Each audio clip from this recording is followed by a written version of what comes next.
I'm gonna start recording. Welcome, Holly, to our Zoom meeting. We really appreciate you accepting our invitation, and it's an honor and privilege to have you around. And you can go ahead and start your presentation. Okay, thank you, Zina, very much for organizing this and for inviting me. I hope you all find it useful. So I'm going to get started now, and there may be some delay when I change the slides, but Zina will let me know if anything is going wrong. Okay, so this is an overview of what we're going to talk about this evening. First, a comparison between learning interpreting in a classroom and self-study.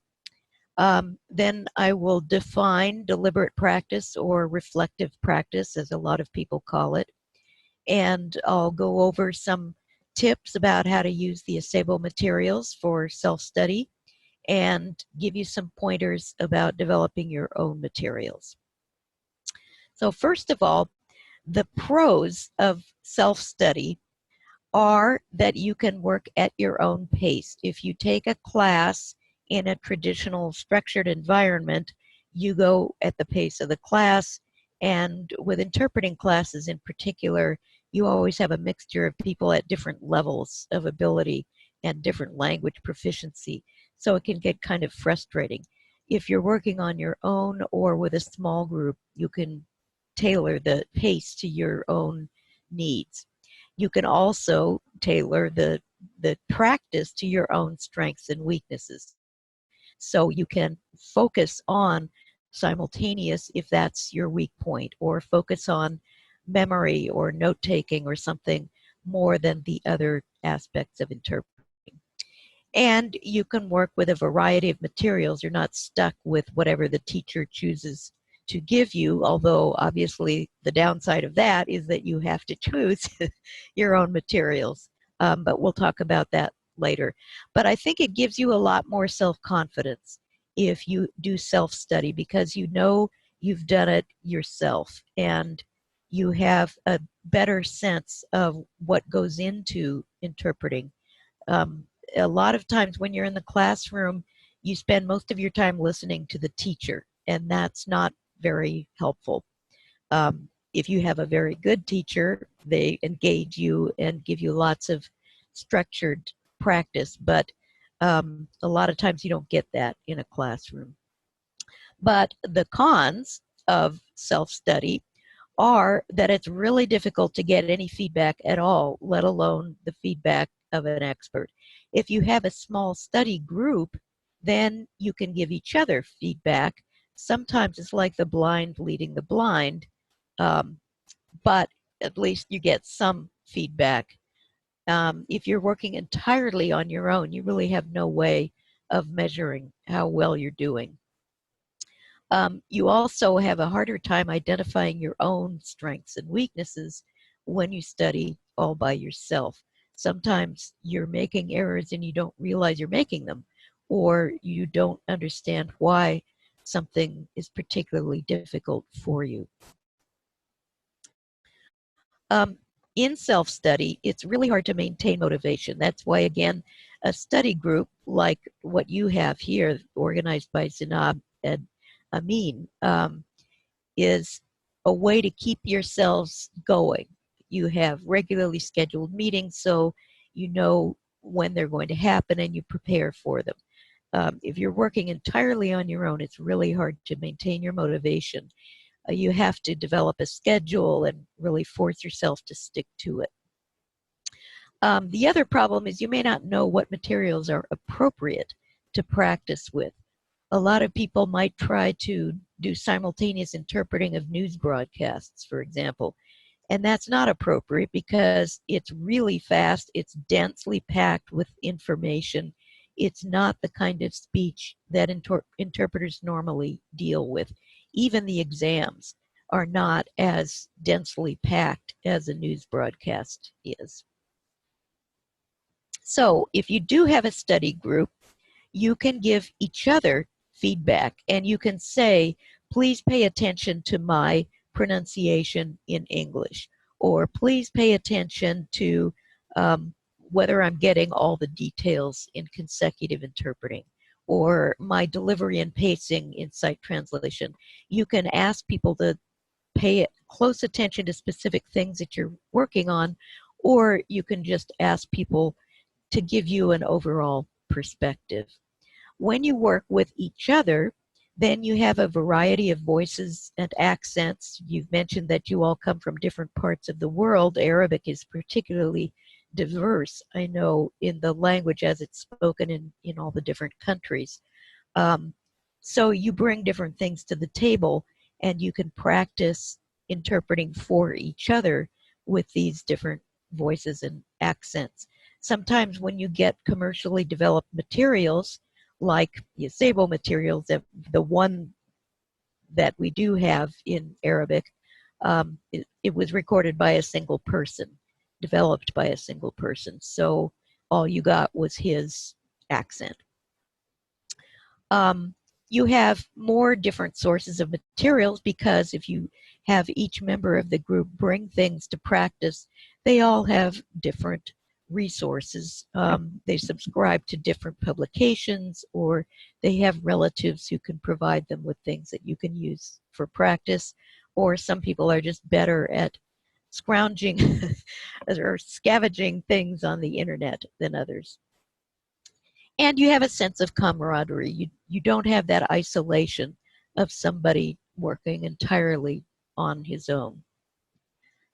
You can motivate each other.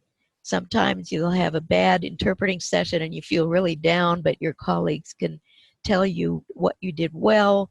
A lot of times you feel worse than you actually were, so you can keep each other going. If you are studying for a particular exam on a particular date, you can all keep each other focused on working towards that particular goal.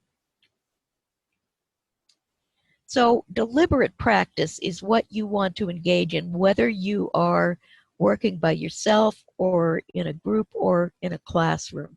But what is deliberate practice? It's also known as reflective practice, because you stop and reflect on what you're doing. And in this kind of practice, quality is much more important than quantity.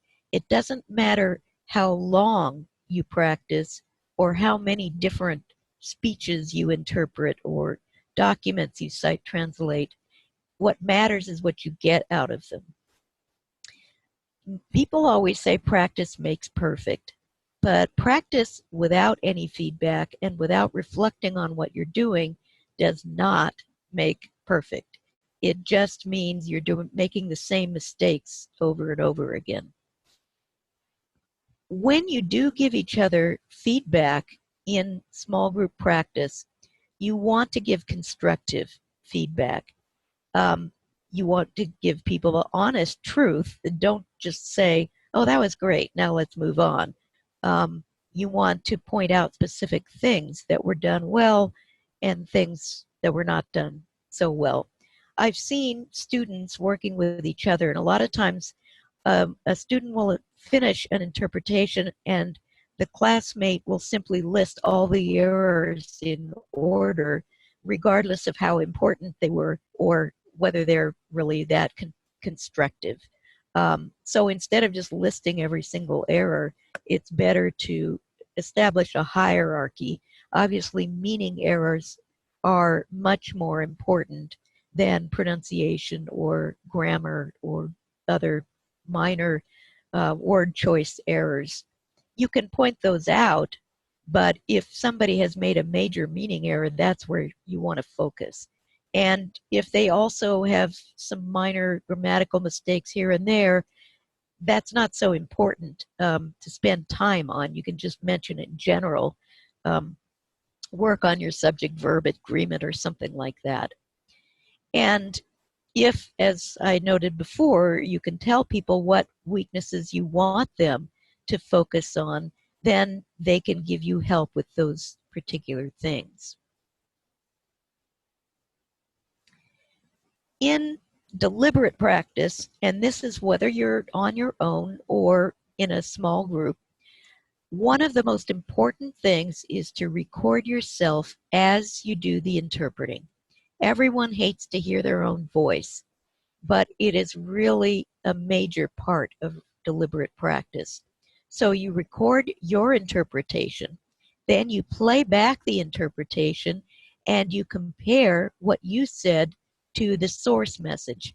And of course, that's predicated on having a recording of the source message or having a transcript of the source message. If you're doing simultaneous of a speech you got off the internet, rather than having to transcribe the thing, it's better to just keep that recording that you downloaded from YouTube or wherever and compare it with your recording of your interpretation of it. So it's very time consuming to go through one speech or one interview that you're interpreting. Then you analyze, critique yourself, and make corrections of errors. If you several times missed a particular point, you misaligned, if you have multiple subjects, for example, and you have the wrong person doing whatever the action was because you got the subjects mixed up, then you want to remind yourself to correct that error.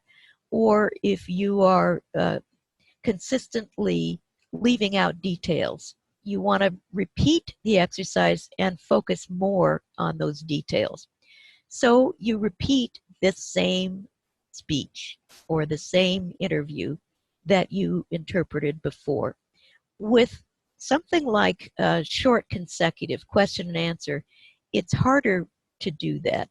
If you've got materials like the ACEBO materials and others where you've got consecutive lessons, questions in English and answers in the other language, you'll have to repeat the whole lesson to do your practice because it's much harder to just go through and repeat one question and one answer. But when you download materials like court proceedings or speeches off the internet, then you can just play back the whole thing and play your interpretation. And so this may be a process that you reiterate several times with the same material, interpreting it, critiquing yourself, and repeating and critiquing yourself again. So each time you do the interpretation, you're going to record yourself. It may be agonizing, and people will wonder if repetition is that helpful, since when you interpret in the real world, you don't get repetitions. It goes by once and that's the only chance you get. But for practice, it really is helpful, especially if you choose the right materials that are representative of the kinds of things you'll actually be interpreting. Then you hear terms of phrase, terminology, phrasing that is used in a particular genre. Say you have judges' instructions from the bench. They use the same phrases over and over and over again. So you're going to be interpreting repetitive language anyway, and it doesn't hurt you to repeat the same practice material until you feel that you've been able to interpret it with little or no error. With the ACEBO products, I just want to give you some general pointers, and then I will go into the specific types of exercises. Follow the directions. A lot of people come to me and ask questions about using those materials, and it turns out they haven't really been paying attention to how they're supposed to use each one of the exercises. And a lot of people just want to jump right into interpreting. They get impatient with the intermediate steps of memory exercises or paraphrasing, and they skip through those and just try to interpret, and then they get fouled up because they haven't gone through the preliminary exercises to build on those. You do want to practice regularly. This is like training for a marathon or getting ready for concert, if you play a musical instrument, you can't just cram all your practice into the day before it's supposed to happen. You need to practice regularly, preferably every day or at least 3 or 4 days a week, and set up a schedule for yourself that you promise yourself you're going to adhere to strictly. But your sessions individually should not be that long. 1 hour is probably the maximum amount of time that you can spend practicing interpreting, because you reach a point of diminishing returns. And it's important for that 1 hour to consist of a variety of activities so that you can reinforce your understanding of the processes that you go through with interpreting, but you're not doing something so monotonously that you get tired of it and don't want to go back to it. So a lot of variety helps keep you focused. And you want to alternate modes of interpreting. You don't want to spend your entire hour working on nothing but simultaneous interpreting.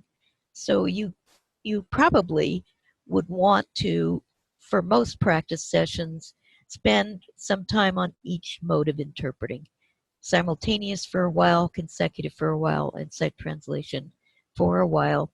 But if you are preparing for an exam and you know that consecutive is your weak point, for example, then you can spend more of that time on consecutive than on the other two. You might want to do simultaneous and sight translation alternate sessions or something like that. So for simultaneous interpreting, you want to start with those monolingual exercises. And the first one is shadowing. A lot of people are confused about shadowing. They don't understand why it's necessary. And the way I learned to interpret is the way things are set up in the ACEBO materials. When I was interpreting in interpreting school in Monterey, this was back in the 70s, so I really am that old. We started out repeating word for word recordings of UN speeches. And they were different speeds, different subject matters, different accents. And we just shadowed them, repeated word for word what we were hearing. And for me, it was invaluable because Spanish is not my native language. It enabled me to speed up my speech, to improve on my enunciation and my intonation. And the more I repeated certain terms of phrase, the more I internalized them. And then I could produce them at will when I was actually interpreting. So I didn't spend that much time shadowing in English, my native language. I spent a whole lot of time shadowing recordings of UN speeches in Spanish. And now you don't have to focus just on what we had, a library of UN speeches. That was all we did. We didn't have much choice, but now you've got all these resources on the internet that you can turn into practice materials. Interpreting from English is the most common, and that's what they test you for in the exams. But that, if you all are native speakers of Arabic, then you would want to practice shadowing English even though you're not actually going to be interpreting in English. It still will improve your spoken English, your speed and fluency, and your knowledge of various expressions and collocations, turns of phrase in English. So resist the temptation to interpret and simply repeat what the speaker is saying. And choose recordings with a variety of accents, voices, different speeds, different subject matters. And when you are preparing to interpret, you want to shadow and then paraphrase something on a topic that is related to what you'll be interpreting. The way the ACEBO materials are set up is there's a beginning passage In my case, it's in Spanish, and it's about the same topic as the English passage that's going to be interpreted. So I hear a Spanish speech, say, a judge explaining the constitutional rights, and I shadow that speech, and then I paraphrase the Spanish, and then I interpret the English lesson into Spanish on that related topic. So the shadowing and paraphrasing have prepared me to come up with the terminology that I need in interpreting on the same subject matter.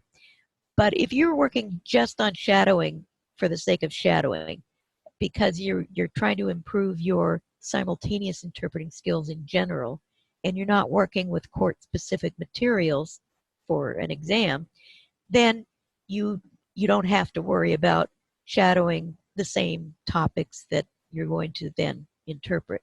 Although the same materials can serve dual purposes. You can use them for these preliminary monolingual exercises if you find speeches in Arabic, for example, and then you can interpret from them into English. With the same materials that you've done the shadowing with, then you work on paraphrasing. Always shadow whichever speech you're working with first in the language, and then try to paraphrase, thinking of other words that you could use to express the same idea, but within the same language. And this is really hard. It's harder than interpreting. And you would get fairly frustrated if you spent a lot of time doing this. But if I take a little speech and I shadow it, and then I am fairly familiar with the speaker and the topic after I've shadowed it, then as I'm listening along, I'm rephrasing what the speaker is saying as I'm shadowing. And this develops my mental agility and my ability to solve problems. You know that when you do simultaneous interpreting, you have to restructure. Arabic and English have very little in common. Their syntax is quite different. So when you're interpreting between the two languages, you have to do a lot of rearranging of things. There's a lot less equivalence of terminology than there is between English and Spanish, which are both European languages. So in Spanish, a lot of times, I just put an O on the end of the word and it's correct. But you can't do that with Arabic as often, although I'm sure there are some borrowings from English. So with Spanish and English being fairly similar to each other, people just parrot. They hear a word, they interpret it. They hear another word, they interpret it. And it makes no sense. But if you've done a lot of paraphrasing, you get away from that word for word repetition and you interpret whole phrases. That's what the paraphrasing allows you to do. I'm going to demonstrate paraphrasing with a written text in a moment, but it's hard to demonstrate with actual interpreting simultaneously because it would be cacophony on the Zoom. And then finally, you interpret. So this little speech that you've been working with, you will probably have memorized by the time you've done all the preliminary exercises, but interpreting it is yet another challenge. Now you're going to take that and put it into the target language. And as I say, repetition is not harmful. Just because it's not similar to real life doesn't mean you don't get a lot out of it.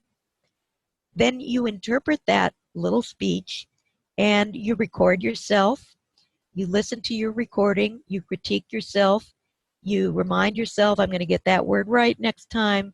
I'm going to make sure that I don't stumble on this long phrase or whatever it is. And you repeat and you interpret. Record yourself until you feel like you've really got that speech down. Then you move on to another one and start all over again. For non-English materials, as I said, you would be interpreting into English, which is not what you do in court, and they don't test you on the court interpreting exams to do simultaneous interpreting into English, but it's always good to practice doing that. So if you're going to compile a whole lot of recordings, it doesn't do any harm to have an equal number of English and Arabic recordings.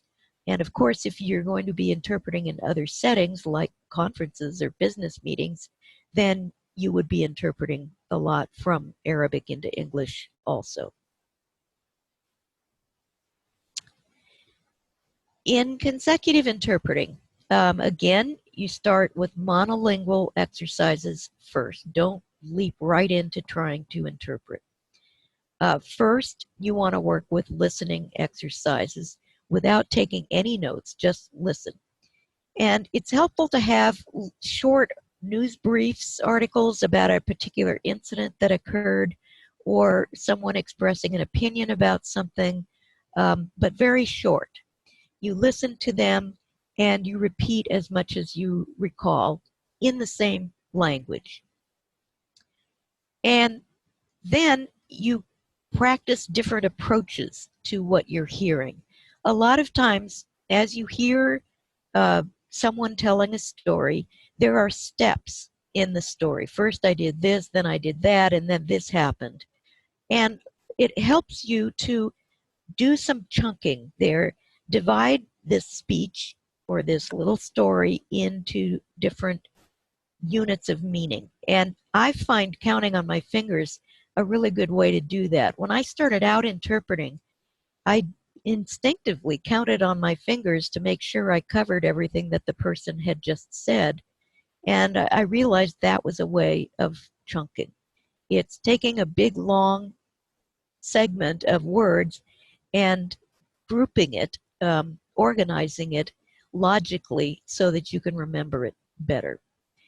After you repeat the story, then you compare it to the source and you look at what you forgot. Why did I forget this? Was it because it came first and I wasn't ready for it yet? Was it the last item and I forgot it for that reason, for the order? Or was there a word that I didn't quite hear right, or I stumbled on that word, I wasn't familiar with it? What was it that caused you to forget, if you did forget anything? And as you're doing this analysis, chunking, you may find that it's easier to change the order of things. Maybe you want to repeat the last part of the story first if it's freshest in your mind and you're afraid you're going to forget it. That obviously doesn't work if you got something that's sequential and you have to tell it in a specific order. But if somebody says, I was in a car accident and the hood was bashed in and the right tire came off the car and the passenger door fell off or was mashed in, then it doesn't matter what order you give those car parts in. But in other cases, obviously, you would need to do it in the right order. Then you, this time not with the same little story, you use those little segments that you've chosen or that are in a book, recordings, and you practice taking notes. And this is where people get into trouble because they're afraid that they will forget things, so they start scribbling down every word. And all they get in the end is a jumble of illegible handwriting. So you want to remember those chunks that you identified when you counted on your fingers and try to write one key word for each idea that you hear rather than a whole string of words that are all run together and make no sense when you go back to try to read what you wrote. So you write one key word for each idea, each step that you hear, and make a vertical list, like a shopping list, of those keywords rather than just writing till you get to the edge of the page, so that they're separated from each other, using the space on the page to identify separate ideas. What language you take those keywords in doesn't matter. If you're hearing a little story in Arabic and you take the notes in English, it doesn't matter. Especially if you're preparing to interpret from one language to another. Some interpreters find it more helpful to take notes in the target language. I find that I take notes mostly in English, regardless of what I'm hearing, because it comes more naturally to me and because English has a lot of short words in it that Spanish doesn't have. But you want to try to limit yourself on the number of keywords instead of writing down the whole speech. Tell yourself, I know that I have a 2-minute recording here. Even though I haven't heard the recording yet, I'm going to force myself to write only 15 words to remind myself of what this 2-minute recording said. And for memory and note-taking exercises, that's the limit. You really want short segments. So for these purposes, sometimes whatever you find on the internet isn't that helpful. So what you might do is get little news briefs or funny little stories and ask someone to record them for you. That way you'll get something that is authentic because you have a person speaking it with their own accent and their own pace, but you're working with something manageable. Because when you record something off the internet, you have no idea how long it's going to last. You don't know if it's going to be coherent. This takes a little bit of planning. And again, after you have listened to this passage and taken some notes on it and then repeated it, and you do this with Arabic passages and with English passages, you analyze what went wrong, what went well, why did I remember this particular passage and not the last one that I tried? Was it the subject matter? Was it the voice? Was it the pronunciation that distracted me? And look at the keywords that you wrote and ask, were they helpful? Did I write things that really made a difference in my ability to remember, or did I just scribble? And you might also want to begin, rather than just having a vertical list of keywords, begin indenting, because some ideas are subordinate to others. And generally the way consecutive note-taking works is it's diagonal on the page.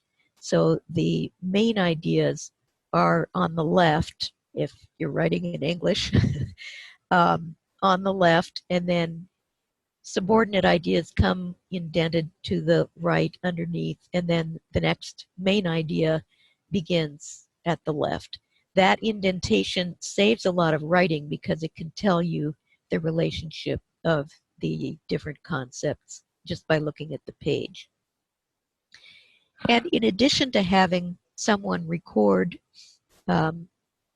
little stories that you find in the newspaper or wherever, whatever your source of news and information is, you can ask people to just make a little speech, or if you're working with a study group, you can make up your own speeches. And the topics could be describing something that happened while you were driving to work the other day, or you could talk about something your child did. Just tell a little story from a part of your life or something you heard another person say, but just a short story about something, or a description.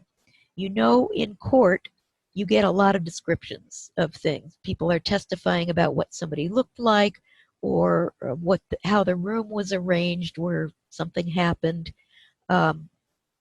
or the way the cars were on the road in relation to each other.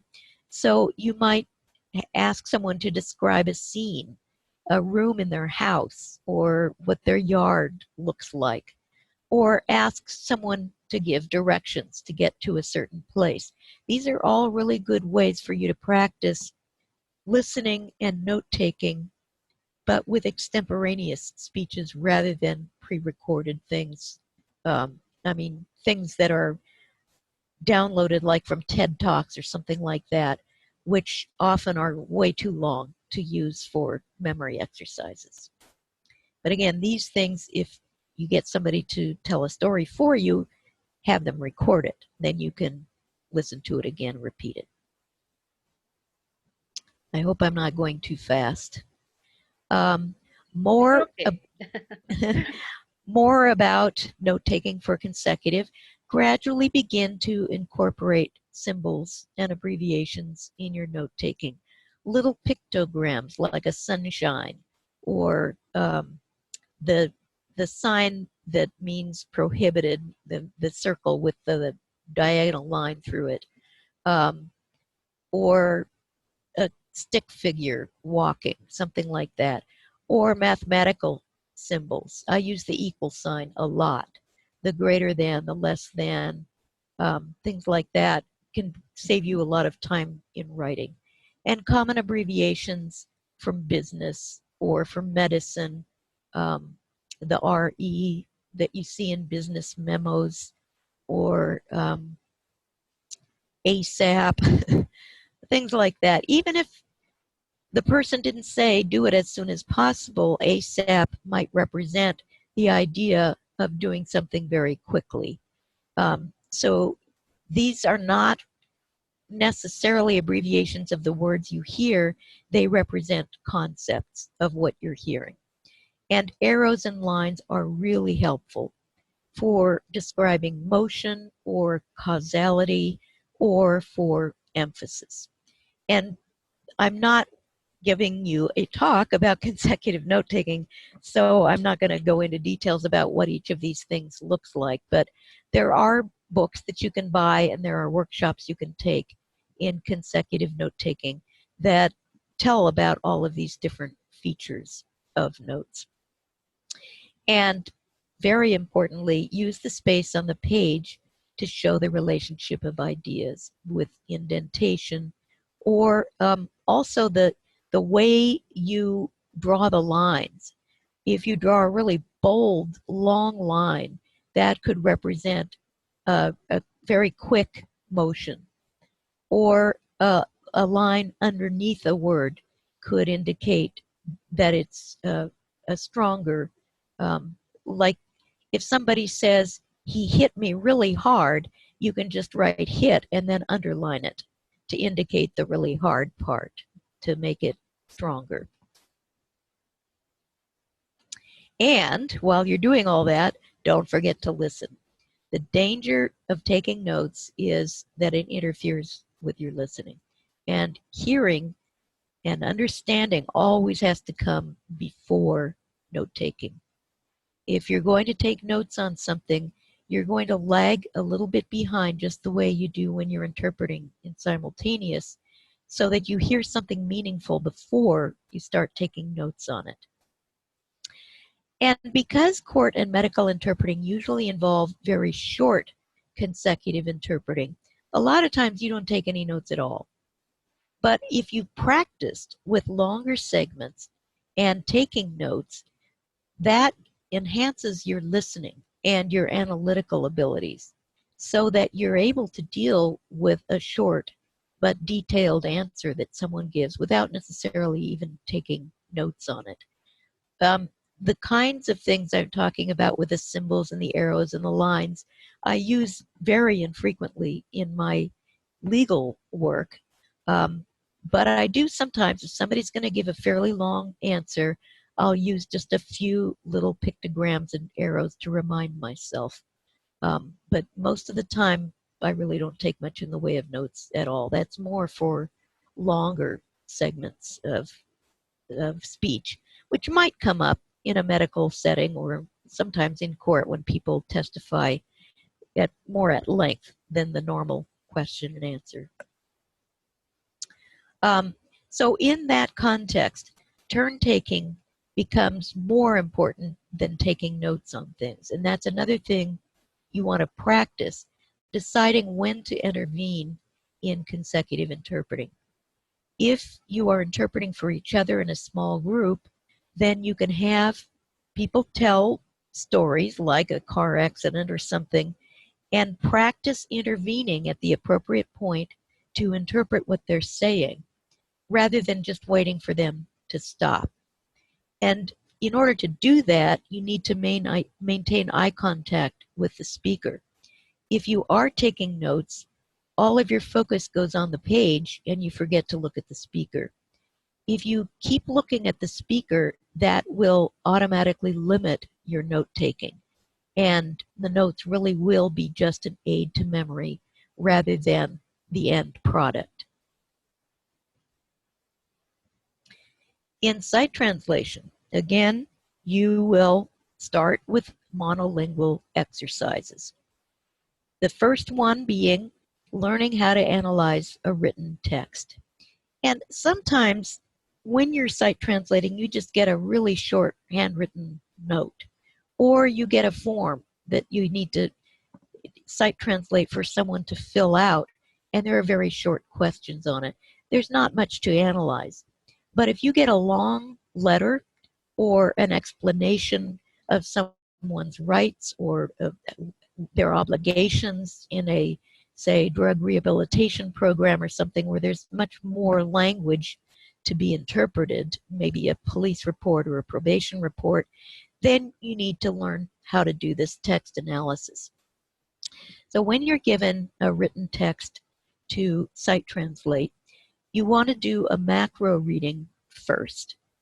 And that means you scan the text very quickly from top to bottom to get a sense of what the topic is, what kind of a text it is. Is this bureaucratic language?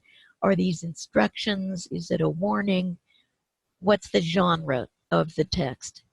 And if the author has a basic message, like if it's a letter to the judge in a sentencing, I'm the victim of this crime and this is what happened to me, and I want you to take all of that into consideration when you sentence the person who did this to me. There's a message there, and you want to have an overall sense of the message before you begin sight translating it. After you've done that very quick scan, then you do a micro reading. You're looking for more details, keywords and phrases that link sentences together so that you know the relationship of ideas. And you do a certain amount of chunking. We're looking at units of words that make up a unit of meaning rather than just viewing it as a long string of one word after another. And you look for pitfalls. Between English and Arabic, there are a lot of differences in word order. So you might have to read all the way to the end of the sentence to know how you're going to begin to sight translate into Arabic or vice versa. So you look for the places where you know you're going to have to jump ahead or stop or restructure something. All of that is done in your micro reading of the text. Paraphrasing, again, is a really good exercise. This is within language.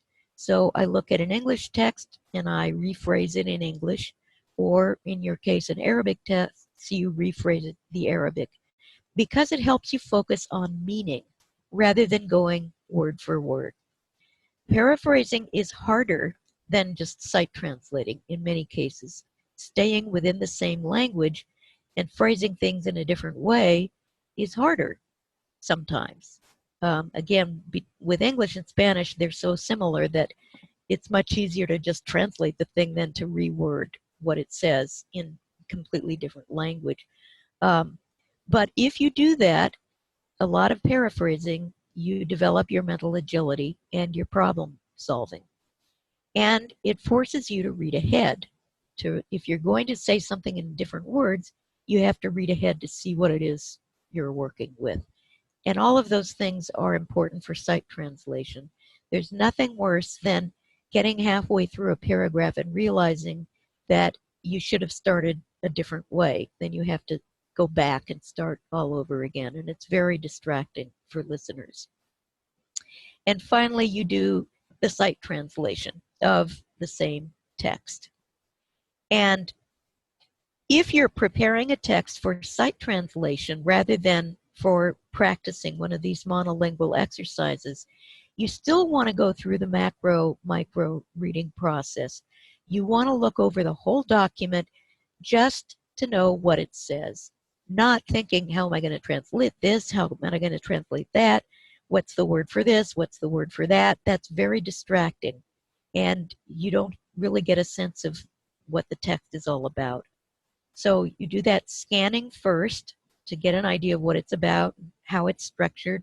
Are there lists in it, or parentheses, dashes, things like that? The punctuation can be really important. And then micro reading, looking for pitfalls, either in restructuring or terminology. And then you do your translation. So I'm going to pause this presentation and show you how I would do a one of these exercises with a paragraph. Can everyone see the screen that I just switched to? Yes. Okay. This is a very short little paragraph about pretrial release. So I'm going to do my macro reading first. Obviously, I see that the passage is about pretrial release, and it's going to be a definition of it. And I see that it says it's called something else. So I know there's going to be another word for what the term is. Then there's another statement of bail, followed by a sentence about how you pay it. Then failure to appear is another key concept. And then the text ends. So it's very brief. My macro reading just gives me a general idea of what it's about. Then I go to my micro reading, and I see that I have these phrases. Pretrial release is a thing that's defined, and it's granted, that's the verb in the sentence, in exchange for a bond, and then with the court. And I want to ask myself, what is that with about? Is it granted with the court? Is it a bond with the court? What's the with? It's kind of vague. In the amount, and then set by the judge, called bail. So really the English word order is the chunks. But sometimes you'll have a verb that is broken up. English has a lot of modal verbs where you've got have and then the past participle farther down in the sentence. So you might say you have a right to have all of the charges against you dropped. The have and then the dropped are one chunk, even though there are a bunch of other words in between. So when I see that have hanging there, I want to ask myself, where's the rest of it? And that's a common feature of English that I always look for, because I know that when I translate it, I'm going to have to restructure it. So I read through this thing and I look for words that I'm going to have to say slightly differently, or if there are two synonyms for something and I don't have two synonyms in my target, how am I going to deal with that? And things that are going to have to be reordered. So then I paraphrase. So what I'm going to do is show you how I would paraphrase this as I go along. I'm reading this and speaking out loud, rephrasing it. When someone is released before their trial, that means that they are allowed to go, but they have to leave a guarantee with the court. And the amount of the guarantee is by the judge. This guarantee is called bail. Or there could be a way of going free without leaving this guarantee, giving your own word of honor that you will reappear.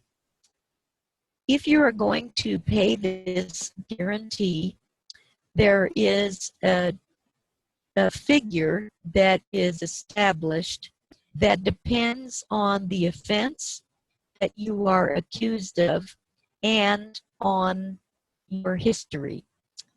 And what I've done here is I've changed the whole thing to the second person. You this, you that. So I'm leaving out the words of the defendant.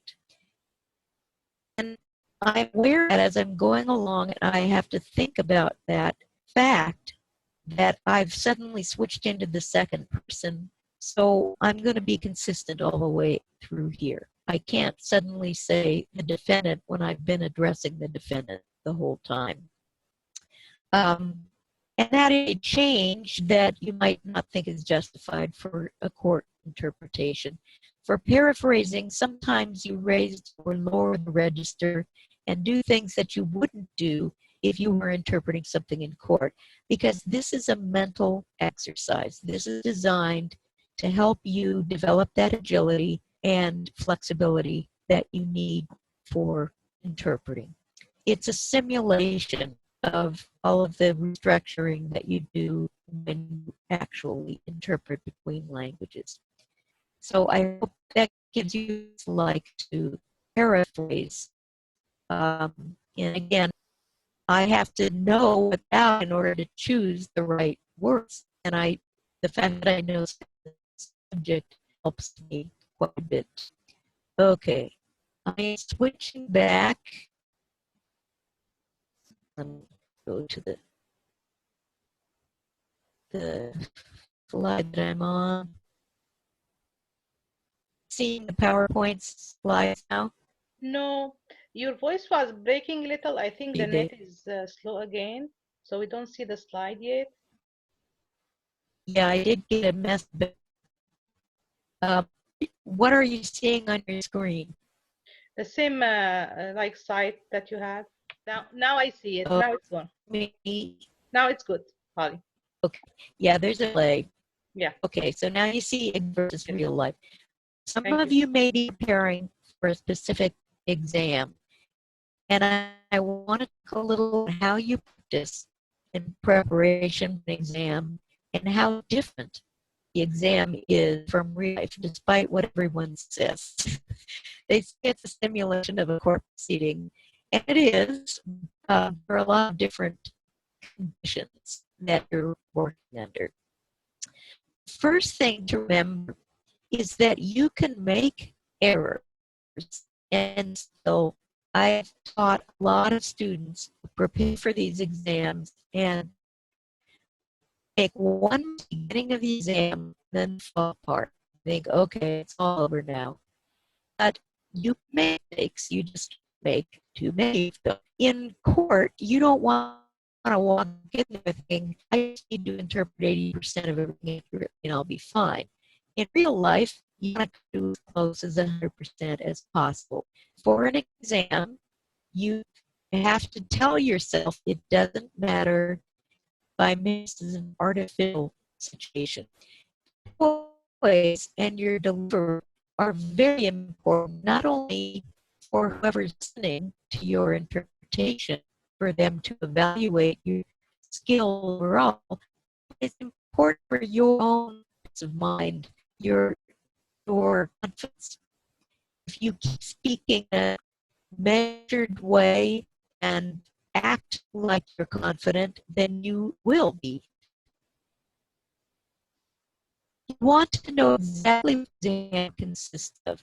So read all the materials that are given to candidates so that you know the structure of the thing, the order of it. So, for example, with the court exams, there are going to be two site translation documents, one in English and one in Arabic. There are going to be question and answer testimony, questions in English, answers in Arabic. There are going to be monologues given by court personnel, either a judge or an attorney, talking in English, which you will be interpreting simultaneously into Arabic. That's the kind of thing you want to know how long it is, what speed, all of these things that will make a difference in your preparation for the exam, because you want to simulate the conditions as much as possible in your practice session. Sorry to interrupt, Holly, but would you share the screen with us, because we don't see the slides and most of the people. If you can share. So I thought you were seeing him. Here we go. Now it's good. You are seeing him? Yeah, now it's good. Thank you. Oh, okay. Thanks for telling me. Okay. The components of the exam aren't necessarily reflective of real life. The actual work of court interpreting involves probably 80 or 90% simultaneous interpreting. You don't do sight translation that often. Sight translation out of another language into English is pretty rare. Only when you get a report from another country or a letter written by someone would you normally sight translate into English. But the exam is 50-50.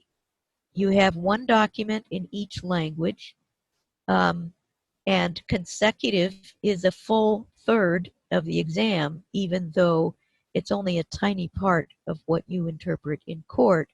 And simultaneous is another 1/3 of the exam, even though that's the majority of what you do. So you don't get as much practice of those modes of interpreting if you're working every day in court. Preparing for an exam, you want to practice more on the things you do less of in court. Maybe you interpret simultaneously every day and you really don't have a problem with it. Then you want to focus your practice on the other two modes. You want to know what the examiners are looking for, how they score, how the scoring unit process works. You can find that out by reading the materials that they share about how the exam is given. Sometimes they don't send you all of that on their own initiative, but you can find it on their website. The website of the court program or of the National Center for State Courts, which is what the organization that developed the consortium exams that are being given in most states. A lot of this information is available, but it's not necessarily sent to you as a candidate, so you might have to hunt for it. However, don't be thinking about those scoring units. You have to know what they're looking for and how they score the exam in general as you're practicing. But while you're taking the exam, you don't want to be thinking, is this a scoring unit? I hope that wasn't a scoring unit because I don't think I did it right. That kind of parallel thought is really distracting, and it takes away from your performance. So while you're taking the exam, you don't want to think about scoring units. What you do want to do is imagine a real client who needs to hear what you have to say. Rather than this impersonal room with one person sitting there and a bunch of recording devices, unless you're taking the exam in a testing center. I don't know if they're giving these oral exams in testing centers. I think they tried it as an experiment, but as far as I knew, they went back to in-person testing, but maybe they're back to doing it. At any rate, whether you take the exam in a room with a person or in a testing center, there is no real client there. What you need to do is imagine that you're interpreting for a real person instead of, I'm here in an exam in this artificial environment making a recording, because that really detracts from your ability to solve problems. When you have a real person depending on you, you solve problems, and that's what you want to do when you take the exam. So when you prepare for the exam, you time yourself, give yourself the amount of time that they give you in the exam. Say if the consecutive lasts 15 minutes, then you practice a 15-minute question and answer session. If the simultaneous is 5 minutes long and it's 120 words per minute, then you do it for that period of time. You may do more than one during your practice session, but be aware of what that time is. and know what the length of the site translation is and the amount of time they give you to read it and to deliver it, so that you can time yourself for that also. Remember to record yourself and focus on what you sound like. You are in the shoes of the consumer, and you want to know, am I really making sense? Yeah, I may have covered every word, but would somebody be able to understand me? So when you record yourself and listen to it, listen as if you were the client. And of course, if you're preparing for an exam, you know that you can't look up things in dictionaries, and you know that you can't get any help from a colleague. In your practice sessions, your colleagues often will supply a missing word or something. They'll call out the word that you just got stuck on. They'll help you out. Resist the temptation to do that if you are preparing together for an exam. You want to make sure that you're able to solve problems quickly and on your own, and not wait for someone to help you out in your practice sessions, so that when you get to the real exam, you'll be able to do it. And very quickly, because I know we're running out of time, developing your own materials. YouTube has a lot of recordings of court proceedings, or at least excerpts from court proceedings, and speeches. You can go to the websites of court systems, for example, or of various government agencies, and get access to speeches given by different officials, or the international organizations. You can get a lot of recordings of speeches from there. You can listen to radio and TV stations' online broadcasts. Again, don't try to practice interpreting the news, but in spontaneous speech, like interviews, talk shows, things like that, where people are speaking at a more normal pace, you can download those and use them for practice. TED Talks are really good resources for interpreting practice. Or you can find transcripts of speeches and ask someone to record them for you. Ask friends and relatives. They may not be your friends for much longer if you keep on asking them to do this, but once or twice, people might be willing to make a recording of something for you to practice your interpreting.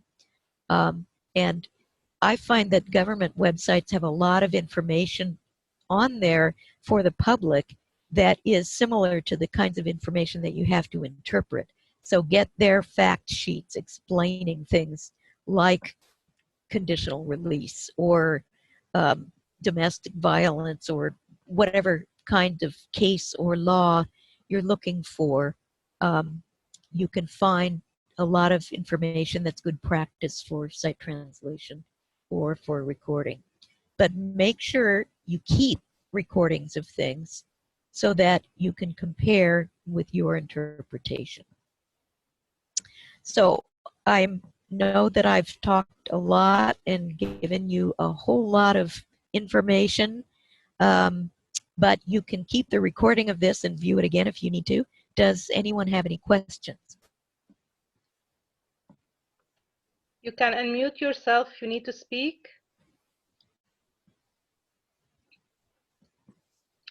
Yeah, thank you, Holly. This was great. I really appreciate your effort for joining us. I don't know if somebody is gonna ask. I will start with the first question. Thank you, Holly, for the presentation. Back to the beginning. I mean, I would call it the golden rule is to record ourselves. I mean, to have a record and record ourselves. Yes. And you mentioned also that it's a benefit also if we find a person for a feedback. So isn't the recorder like is the feedback in itself, or beside that we have to find somebody? Or well the feedback is a critique. It is telling you, you did this really well, you have to work some more on this other thing. So when you practice together with colleagues, they will say, I really liked how you remembered every detail of the person's testimony, but it was hard for me to understand your pronunciation. That's the kind of feedback that I'm talking about. Yes, when you listen to your own recording, you give yourself feedback, but it's helpful to have someone else's perspective also. Also, I know you gave your opinion about taking notes. There was a question that I asked my colleagues in the chat whether they take notes in the source language, in English or Arabic. But I had like different answers. I know you said that English, you take mostly like notes in English and it's better for you. And do you recommend like to taking it in a source language or whatever we feel comfortable with, or yeah, whatever you feel comfortable with. There are instructors who don't allow their students to mix languages in their notes, and they say always take notes in the target language or always take notes in the source language. And I've never subscribed to that. I think whatever works for you should be what you do. I do sometimes get confused about what language I wrote something in my notes, because occasionally I do take down a note in Spanish. But generally I stick to English, and for me, that's the language I'm most comfortable taking notes in. You know, Holly, we had like a meeting with Virginia, which is like specialized in note taking. I don't know if you know her. Mm-hmm. And like there was a good point saying that you cannot take notes and translate at the same time, or so it's better to stick to one task.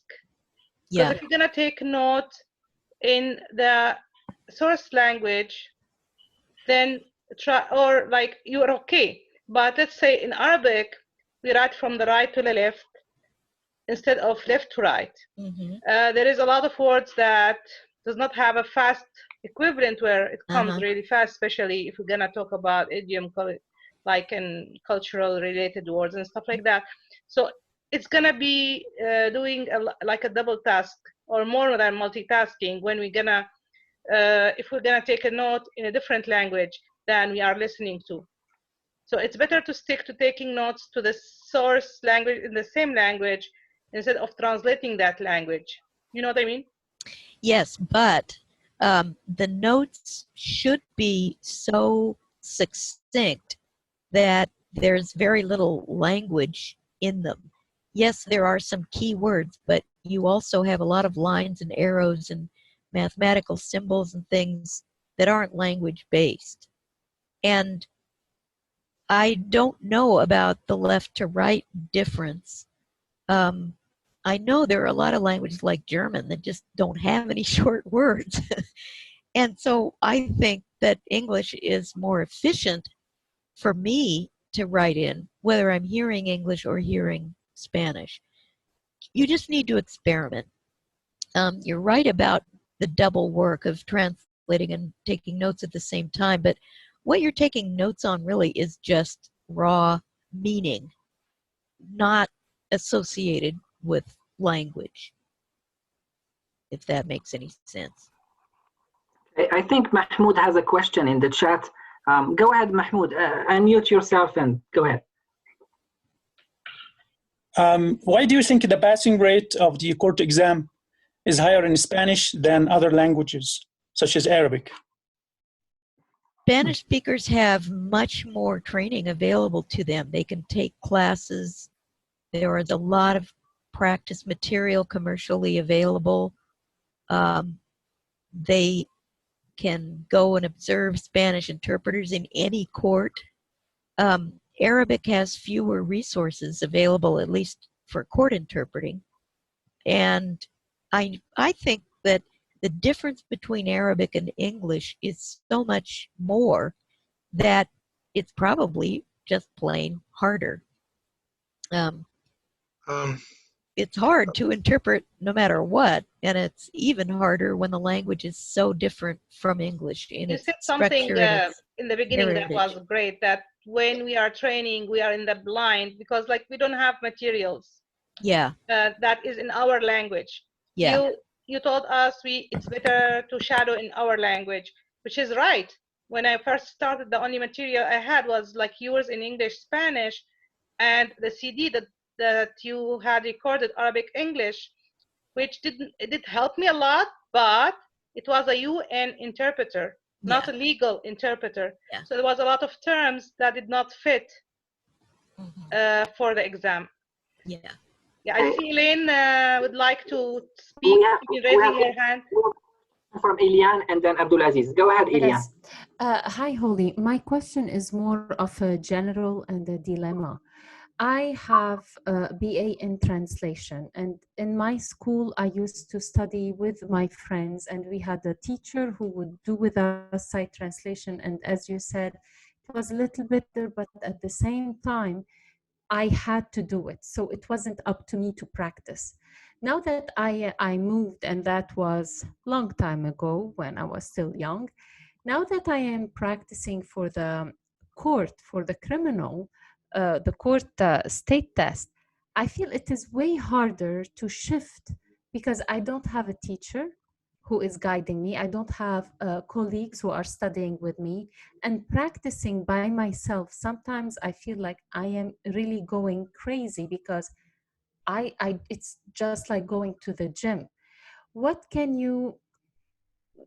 are the tips that you can give or that you gave your students who are practicing by themselves for a test, and they're by themselves in their lab, in their practice room?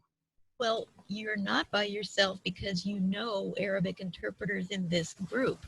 So if there's another member of this group who is also preparing for a court exam, they may not be in the same state, but the exam's probably going to be very similar, if not the exact same exam.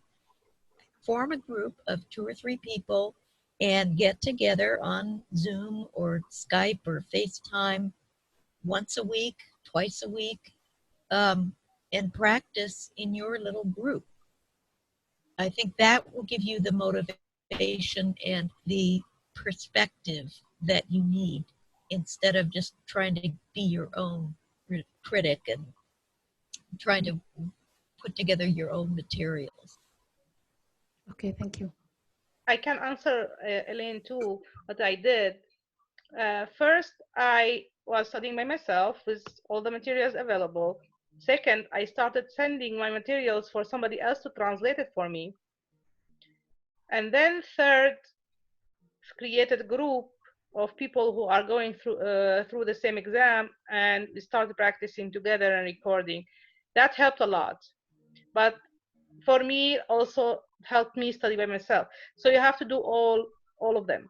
Mm-hmm. And it should be a very small group, because with the internet, you've seen with this little session, my voice is coming in and out. There's a delay with the screen sharing. But if it's just 2 or 3 people, I think it's a whole lot more agile for you to work together. Okay. Yeah. We do have a question from Abdulaziz and then Ahmed. Go ahead, Abdulaziz. Sure.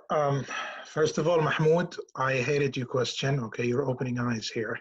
You're asking us, you know, we're happy with how the grading is, okay? We don't want to be like Spanish, very high.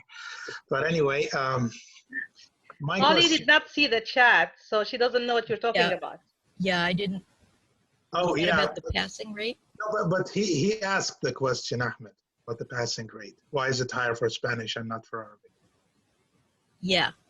Okay, yeah, that message was for Ahmed. Anyway, my question is, you were talking about taking notes, and you clearly said don't forget to translate. So my question— No, I said don't forget to listen. Okay, don't forget to listen. So, and Zainab also said that when you take the notes, you take them according to the source language. So let me see if I got this right. You first take the notes, like you take the notes in any, you know, lecture. Let's say you're attending a class. Then you look at your notes and translate. Is that how it should be? Well, it's really not that straightforward. I take notes in whatever comes most easily to me, but I'm listening for meaning. And I'm just jotting down reminders that will trigger my memory of what I heard.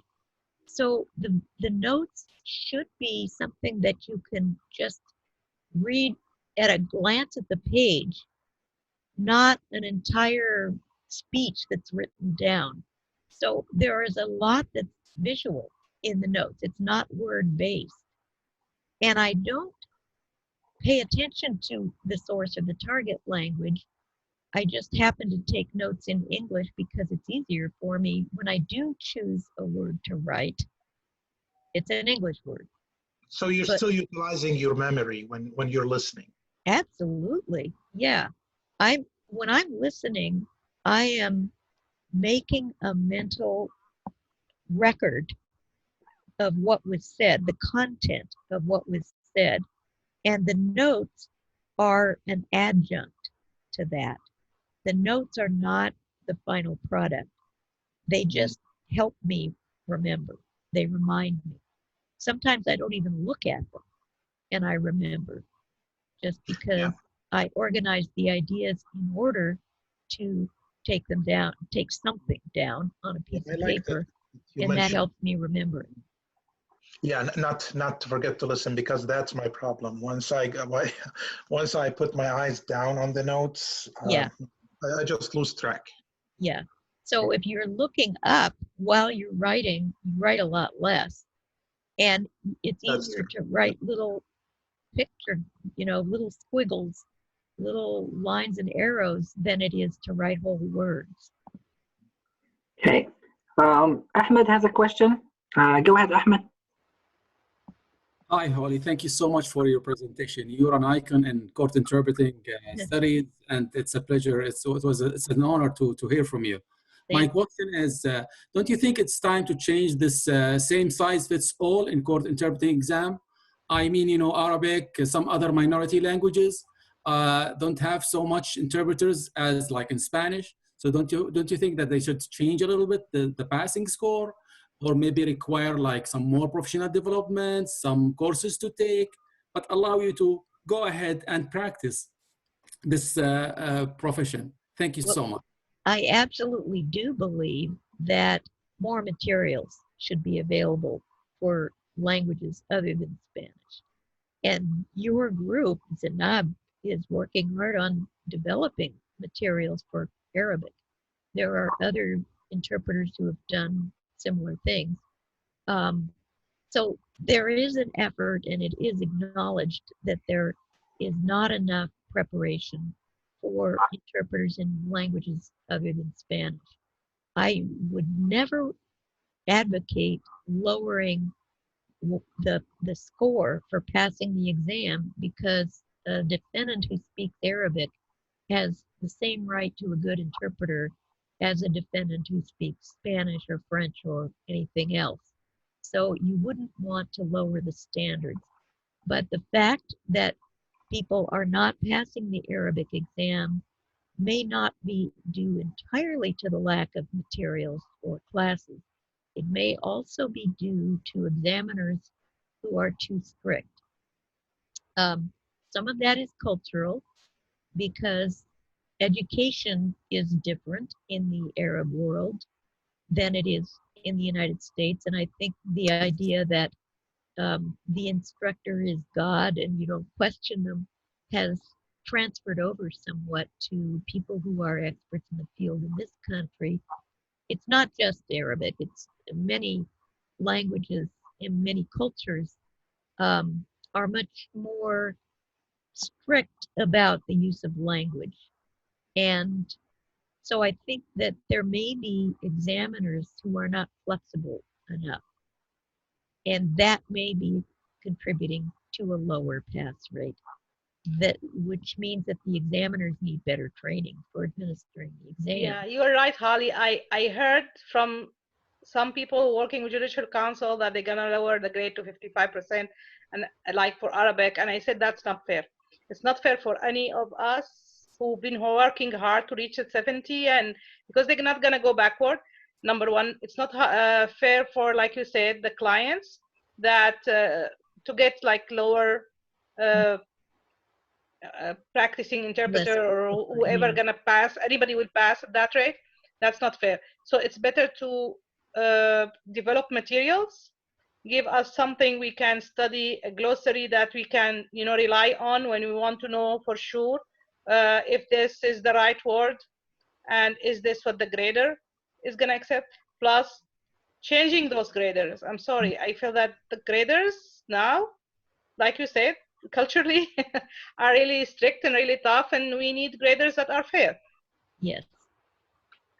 I am with, Sorry. can I? Go ahead, Yes, go ahead, Hermione. Yeah.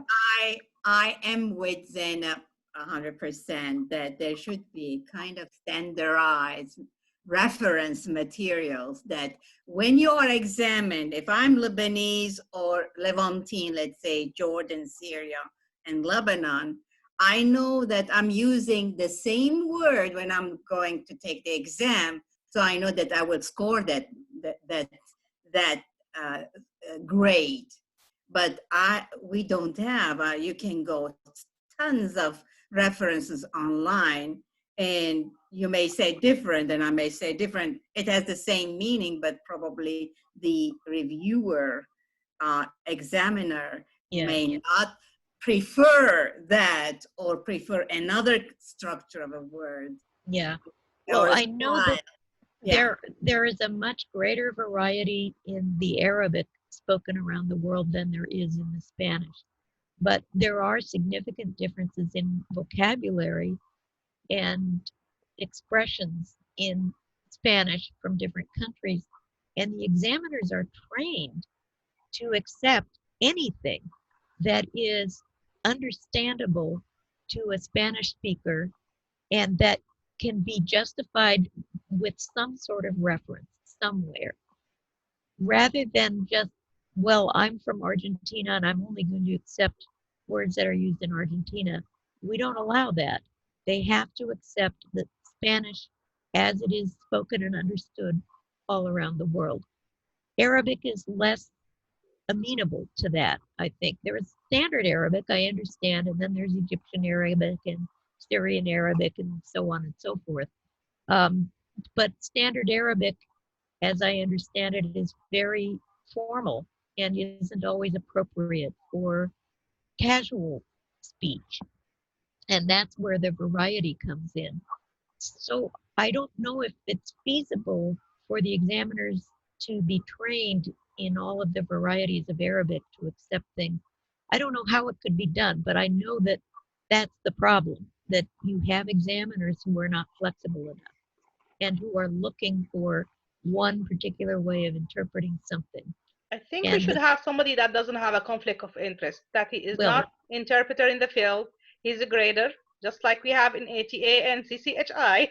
Well, ATA does have translators who are translators. I know, but there is no conflict of interest because there is like plenty of fish in the sea, where in interpreters, we don't have as many. Like for us, so we had, I think, 8 certified that are working in my field in California, and now I think there is 3. So, Well, your examiners might be from outside California, though, because I know with Spanish, they send the recordings to graders all over the country. It's not just in California. I don't know about Arabic. I have a comment regarding the test. I, for some reason, don't think that the problem with the Arabic is with the graders. I think it is with the test itself. I don't know how the scoring unit might be a very good objective way of testing and assessing interpreters. However, the scoring units in Arabic by itself and taking just words without taking the context, how the interpreter sounds, how the stamina is, and what is the text. Was this test done for Spanish speakers and then done for all languages, or was it done specifically taking into consideration the restructuring of the sentence when you are flipping it into Arabic? Because these are 8 minutes that we are judged by. Yeah, I know. It's not a whole hearing. It should not be. I certainly hope it is not a translation of the Spanish exam. They should know better than that. They originally did try translating the Spanish exams into other languages, and they realized right away it was totally unacceptable.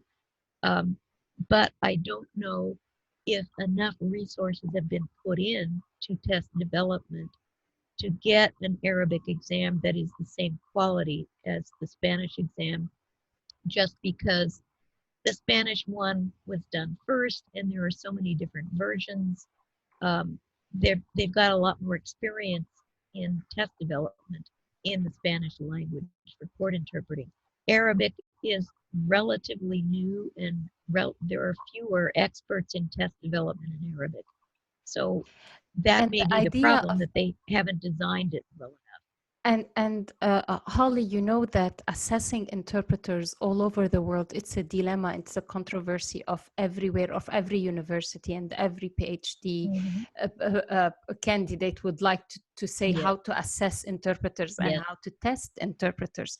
So now putting it in the United States as this is the way, and we created the right way of judging an interpreter, I think that's the point that we are missing. It's like the whole world is advancing and developing in interpreting and in the studies of interpreting. And whereas us in the United States, we think that we created the formula and we're abiding by it, and everybody has to be in a box and labeled, certified this way. And that's what I'm like, you have to go with the system. This is why I'm taking it. But still, this is not how we test interpreters. I think legal should follow whatever medical CCHI is doing. They have materials on their internet, on the website. They have glossaries. They have a lot of things. When we don't have anything in California, the glitch is like anybody can become an interpreter by the judge approving him. When they don't do any orientations or anything, they just throw you and tell you you go swim. They throw you in the sea and okay, go swim. Well, and that's what happened to me when I was searching around the rest of this state. Each state developed something within the consortium that helped get better interpreters. I'm going to interrupt here because I think we could go on all night talking about what's wrong with the exam. There's a lot wrong with the exam. I know. Actually, somebody mentioned this thing, Mahmoud, in the chat. So he was asking if you're okay, and because we can keep going and going. If you guys have just questions about what Holly presented today. Thank you so much, Holly. It was very, very helpful. I hope so. Thank you. Thank you, Holly. And thank you for the language. Appreciate having you here. And we wish we have another chance to meet. Part 2, right, with Holly? Yeah. Well, thank you for inviting me, and good luck to all of you. And I hope to meet you in person sometime. I know I have met some of you in person, but I'd like to meet all of you somewhere someday.